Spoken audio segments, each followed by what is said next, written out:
Oke, kali ini saya akan membahas poin-poin yang terdapat di bab 1, chapter 1. Sini akan menjelaskan 4 poin. 4 poin ya yang dapat saya ambil dari buku pada bab 1. Yang pertama itu kehilangan pusat. Jadi manusia modern terasing dari hakikatnya. Buku ini dibuka dengan kutipan-kutipan spiritual yang menggambarkan perjalanan jiwa menuju pusat, simbol dari realitas ultim Tuhan atau hakikat sejati manusia.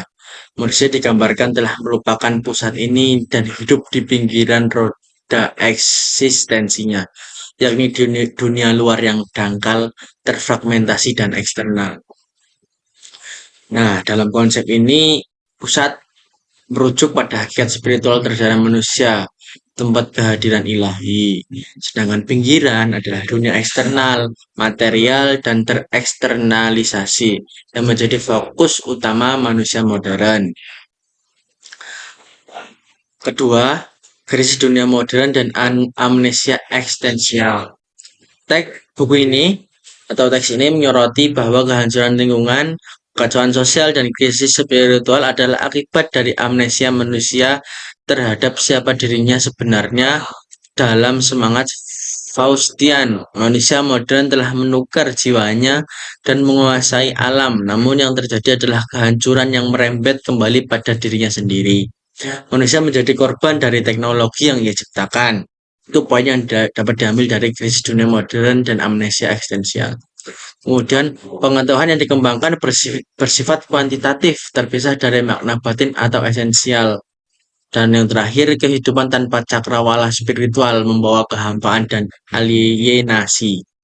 Nah, ini sangat real ya di dunia sekarang. Kemudian poin yang ketiga, kritik terhadap ilmu pengetahuan modern dan humaniora. Pada buku ini penulis mengkritik keras reduksionisme dalam ilmu modern, terutama dalam humaniora dan ilmu sosial, yang menurut metode ilmu alam, ilmu behavioristik hanya mampu menjelaskan permukaan perilaku manusia, bukan esensinya. Postmodernisme dan dekonstruksi juga dilihat sebagai tahap lanjutan dari kemerosotan karena menyangkal adanya kodrat manusia yang tetap.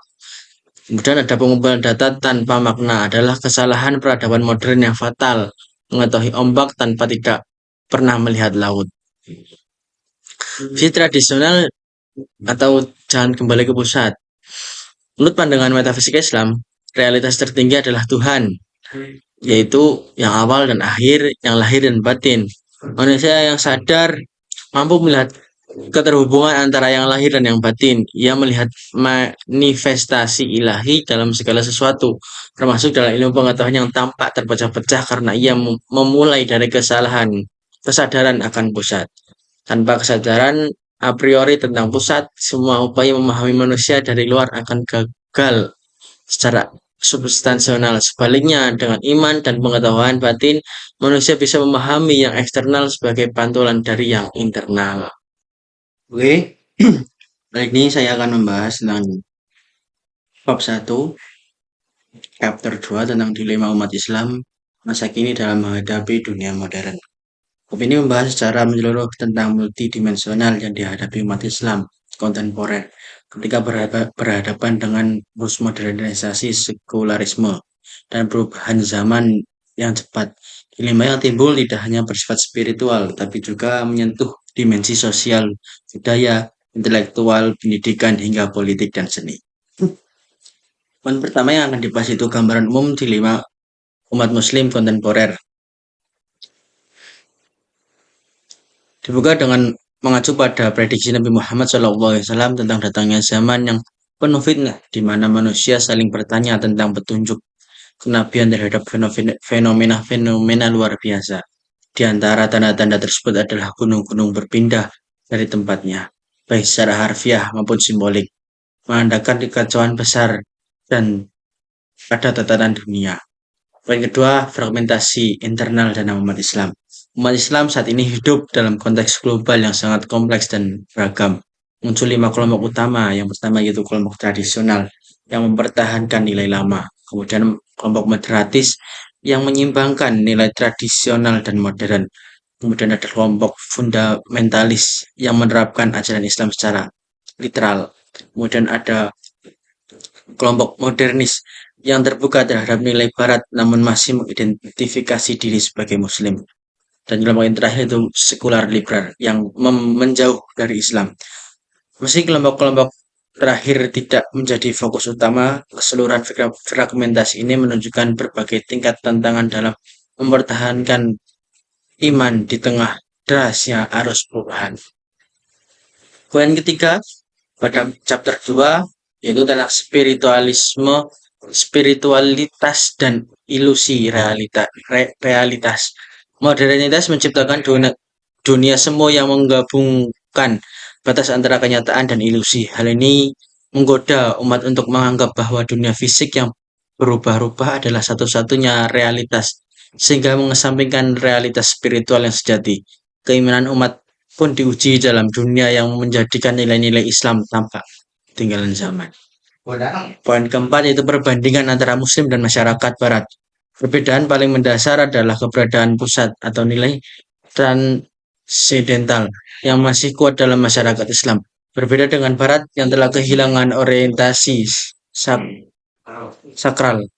Meski demikian, Muslim kontemporer umumnya kurang memahami modernitas, belum diuji dalam ketegangan epistemologis sebagaimana bangsa Barat, kurang memiliki daya discernment atau kemampuan memilah yang hakiki dan semu. Poin kelima yaitu ketegangan sosial di Timur. Di Timur, modernisasi lebih berbahaya karena masih ada nilai spiritual yang hidup. Media dan pembangunan fisik menjadi ancaman terhadap keutuhan budaya dan tradisi Islam. Modernisme tidak hanya membawa teknologi tetapi juga menggerus akar spiritual dan budaya lokal. Poin keenam, jihad kontemporer, batin dan luar. Muslim modern harus menjalankan dua bentuk jihad, yaitu jihad batin dan jihad luar. Jihad batin yaitu menjaga keutuhan akal dan jiwa dari kerusakan spiritual, sedangkan jihad luar yaitu melindungi warisan budaya dan seni Islam yang penuh makna dari dekadensi modern. Poin ketujuh, tentang pergulatan pandangan dunia Islam versus Barat. Pandangan Islam tradisional didasarkan pada Allah sebagai realitas absolut, alam semesta sebagai ciptaan berjenjang yang mencerminkan kehendak ilahi, manusia sebagai khalifah dan hamba Tuhan, fenomena alam sebagai tanda-tanda ayat Allah SWT, syariah sebagai hukum mutlak yang membawa kebahagiaan sejati. Sementara itu pandangan dunia modern Barat cenderung menghapus dimensi transcendent, melihat manusia sebagai makhluk bebas yang terpisah dari Tuhan, melihat alam sebagai objek mati bukan simbol spiritual, menganggap hukum sebagai produk kesepakatan manusia yang berubah-ubah. Konflik dua pandangan ini menimbulkan keresahan dalam jiwa Muslim yang tidak lagi utuh secara identitas. Poin ke-8 tentang konfrontasi dalam bidang pendidikan. Pendidikan menjadi medan utama benturan antara dua sistem, yaitu pendidikan tradisional dan pendidikan modern. Pendidikan tradisional menekankan nilai-nilai spiritual dan kebijaksanaan turun-menurun, sedangkan pendidikan modern cenderung mengadopsi sistem barat secara imitasi yang justru sedang mengalami krisis. Anak-anak Muslim tumbuh dalam ketegangan naratif antara cerita, hikmah, dan tayangan kekerasan modern. Orang tua dan masyarakat pun bingung memilih cara pendidikan yang seimbang. Poin ke-9 pada chapter 2 bab 1 membahas tentang krisis dalam dunia seni dan arsitektur. Seni Islam yang selama ini memancarkan nilai-nilai spiritual kini tergantikan oleh ekspresi seni modern yang dangkal dan seringkali merusak lingkungan spiritual. Arsitektur Islam yang dulu harmonis kini digantikan oleh bentuk-bentuk kacau dan tanpa makna. Musik, puisi, bahkan bacaan Al-Quran ikut terdampak oleh gaya dan teknologi modern yang tidak selaras dengan semangat sakral. Poin ke-10 tentang sekularisasi politik dan ekonomi.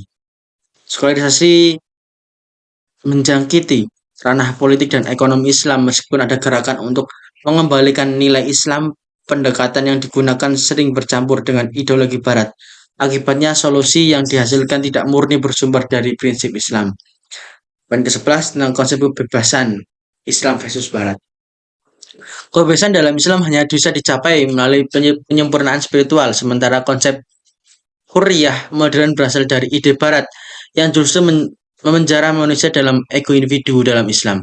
Kebebasan berarti mendekat kepada Allah, kebebasan tanpa ikatan dengan Tuhan adalah ilusi yang menyesatkan. Akur, akar dilema poin ke-12 akan membahas tentang akar dilema dan kebingungan identitas. Dilema muncul karena terpikatnya umat Islam pada superioritas militer dan ekonomi barat, merasa rendah dari diri terhadap budaya sendiri, keinginan untuk mencocokkan ajaran Islam dengan arus pikiran barat yang sesungguhnya bersifat sementara. Hasilnya adalah jiwa yang terpecah-pecah antara dua kutub. Poin ke-13 tentang solusi kembali ke pusat atau kembali kepada Allah Subhanahu wa taala. Solusi bagi muslim kontemporer adalah kembali ke Allah. Dan ini tradisi Islam yang masih hidup dibutuhkan reinterpretasi ajaran yang tetap otentik namun kontekstual. Mereka harus dibimbing dengan pesan transendental yang membebaskan dari ketegangan dan kebingungan intelektual. Poin terakhir, poin kompas tentang tanggung jawab spiritual. Al-Quran menegaskan bahwa manusia bertanggung jawab atas dirinya. Muslim modern tidak bisa lari dari tanggung jawab ini meskipun hidup dalam dunia yang kompleks dan membingungkan. Harapannya meskipun banyak yang goyang, sebagian umat tetap teguh dalam tradisi mereka melihat gejala zaman ini bukan sebagai ancaman, tetapi sebagai konfirmasi terhadap nubuat Islam. Mereka menjadi kunci kebangkitan spiritual di era penuh fitnah ini. Itu ringkasan dari chapter 2. Pernahkah kita bertanya, sedalam-dalamnya, sebenarnya siapa manusia itu? Di tengah laju teknologi yang melesat, di balik grafik-grafik data dan temuan-temuan ilmiah yang terus berkembang, kita menjadi makhluk yang sangat pintar, sangat rasional. Tapi anehnya, juga sangat gelisah. Kita tahu banyak hal, tapi lupa bagaimana cara mengenal diri sendiri. Itulah manusia modern, terutama di dunia barat. Di dunia barat telah lama menempatkan akal sebagai raja, laboratorium sebagai kuil, dan objektivitas sebagai kitab suci baru. Kita diajarkan bahwa apapun yang tidak bisa diukur, tidak bisa diuji tidak bisa dimasukkan dalam angka, maka itu hal yang mustahil atau maka itu tidak nyata. Namun benarkah demikian? Dalam video ini adalah sebuah perjalanan menuju pusat dari keberadaan manusia itu sendiri. Aku akan mengajakmu untuk berhenti sejenak dari hiruk pikuk dan mengarahkan pandangan ke dalam. Kita akan berbicara tentang sesuatu yang jarang dibahas di dalam ruang kelas atau jurnal akademik tentang kehilangan kita terhadap pusat eksistensi. Teks yang menjadi dasar video yang berjudul Realitas Fragmentasi Pengetahuan Manusia Barat dan Keterasingan dari Pusat Keberadaban. Sebuah refleksi yang mengkritisi cara ilmu pengetahuan modern, memotong realitas menjadi potongan-potongan kecil, lalu menyebutkan kebenaran, padahal yang tersisa hanyalah serpihan yang tidak utuh. Teman-teman, ilmu pengetahuan modern itu melihat manusia hanya dari apa yang ia tampak. Ia memotret perilaku, menganalisis data, lalu mengolahnya menjadi hitungan statistik. Namun ia sering lupa bahwa manusia bukan hanya sekedar tubuh, bukan sekedar impulsif saraf, bukan sekedar respon psikologis terhadap stimulus eksternal. Manusia adalah ruh, adalah fitrah, adalah cermin dari yang mutlak. Dalam banyak tradisi, termasuk Islam, manusia disebut sebagai mikrokosmos, cerminan kecil dari seluruh semesta. Namun dalam paradigma modern, manusia tradisional dianggap primitif, spiritualitas dianggap mistik, dan intuisi dianggap hanya sebagai ilusi semata. Padahal teman-teman, dalam keheningan para bijak suci dari masa lalu, dari para wali, yogi, sufi, hingga tetua adat di pelosok bumi, tersimpan jawaban atas kegelisahan manusia hari ini. Sesuai sabda Nabi, barang siapa mengenal dirinya, maka ia mengenal Tuhannya. Sabda Nabi ini bukanlah retorika, ia adalah kunci bahwa dengan menyelami diri sendiri, menyelami ke dalam diri sendiri, melampaui tubuh dan pikiran manusia, bisa menyentuh inti eksistensinya, dan dari sanalah lahir sebuah pengetahuan sejati yang memancar. Namun sayangnya teman-teman, dalam sains modern tidak punya alat untuk mengukur cahaya ruh. Tidak ada grafik yang jelas yang bisa memetakan kita dengan rasa cinta kita kepada Sang Ilahi. Tidak ada teori yang statistik yang mampu memahami dalamnya atau diamnya mata hati kita. Dan dari sinilah masalahnya. Ketika pengetahuan dilepaskan dari spiritualitasnya, yang tersisa hanyalah kerangka kosong, seperti rumah yang megah namun tidak berpenghuni, seperti pohon tanpa akar, indah di luar tapi rapuh di dalam. Dalam video ini, mari kita bongkar sedikit ilusi objektivitas. Kita akan mengkritisi bagaimana sains bukan karena ia salah, tapi karena ia merasa cukup. Padahal pengetahuan sejati adalah perpaduan antara keduanya, di mana ada fakta dan makna di dalamnya. Lalu antara logika dan cahaya, antara kepala dan hati.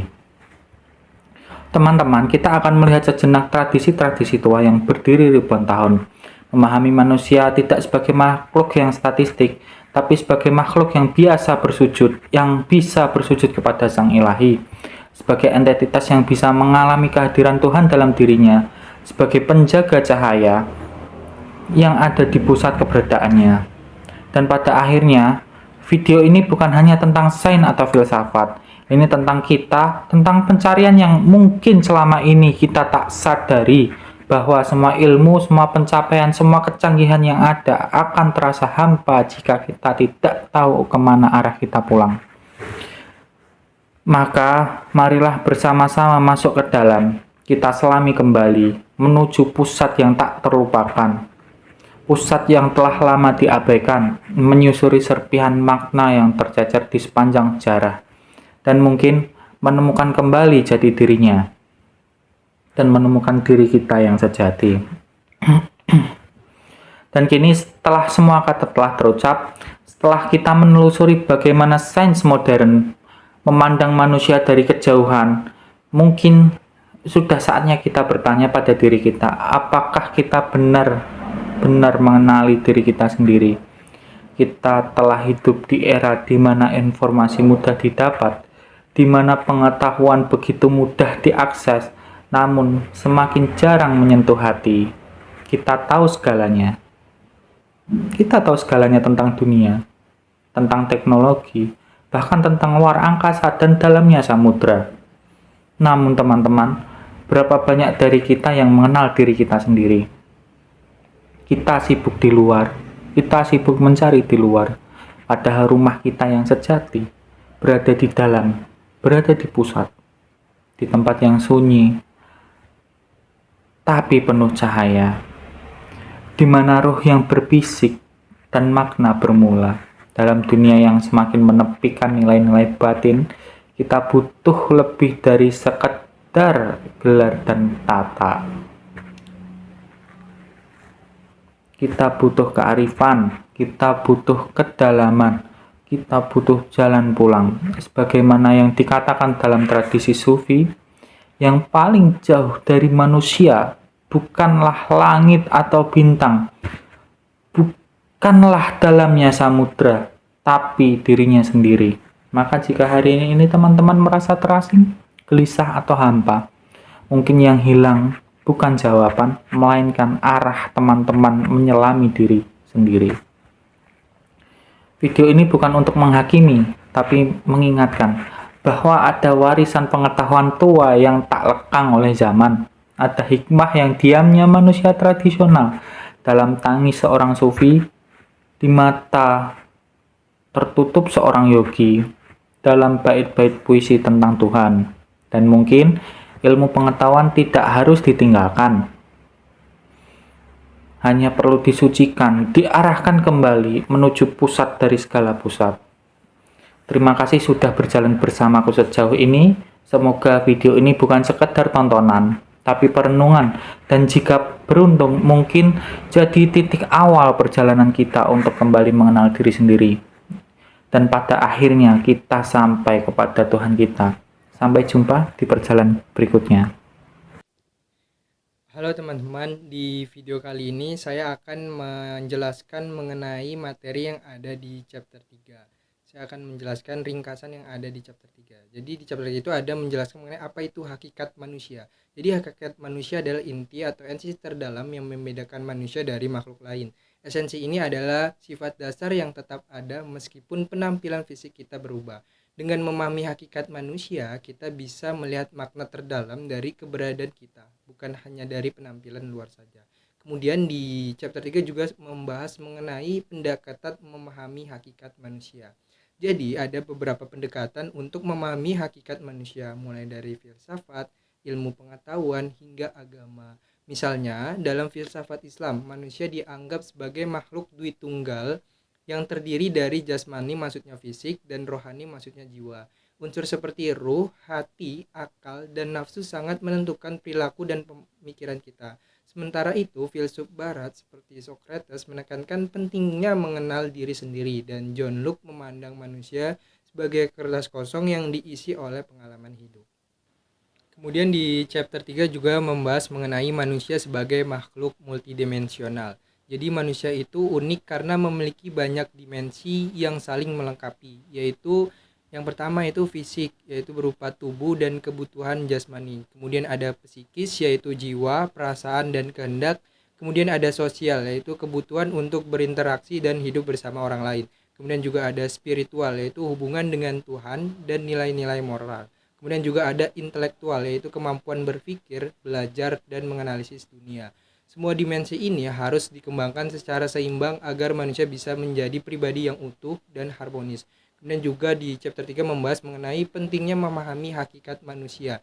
Mengapa kita harus memahami hakikat manusia? Karena dalam pendidikan dan kehidupan sosial, manusia adalah subjek utama. Pendidikan yang baik harus mengembangkan semua potensi manusia, bukan hanya pengetahuan tapi juga fisik, emosi, moral, dan spiritual. Dengan begitu, kita bisa menjadi pribadi yang berbudaya, bermartabat, dan mampu berkontribusi positif dalam masyarakat. Kemudian di chapter 3 juga membahas mengenai manusia sebagai makhluk jiwa dan raga. Konsep manusia sebagai makhluk jiwa raga menegaskan bahwa jiwa dan raga saling mempengaruhi. Jiwa yang sehat akan membuat tubuh bugar dan tubuh yang sehat akan mendukung jiwa yang kuat. Ada 3 potensi utama dalam jiwa manusia, yaitu cipta, maksudnya kemampuan berpikir, kemudian ada rasa, kemampuan merasa, kemudian ada karsa, kemampuan untuk bertindak. Ketiganya membentuk kepribadian dan perilaku kita sehari-hari. Keseimbangan antara jiwa dan raga sangat penting untuk menjalani hidup yang sehat dan harmonis. Jadi kesimpulannya, hakikat manusia adalah makhluk multidimensional yang harus dikembangkan secara menyeluruh. Dengan memahami siapa diri kita sebenarnya, kita bisa hidup lebih bermakna, membangun hubungan sosial yang baik, dan berkontribusi untuk kemajuan masyarakat. Mungkin cukup sekian penyampaian materi mengenai ringkasan dari bab 1. Terima kasih buat teman-teman yang sudah menonton.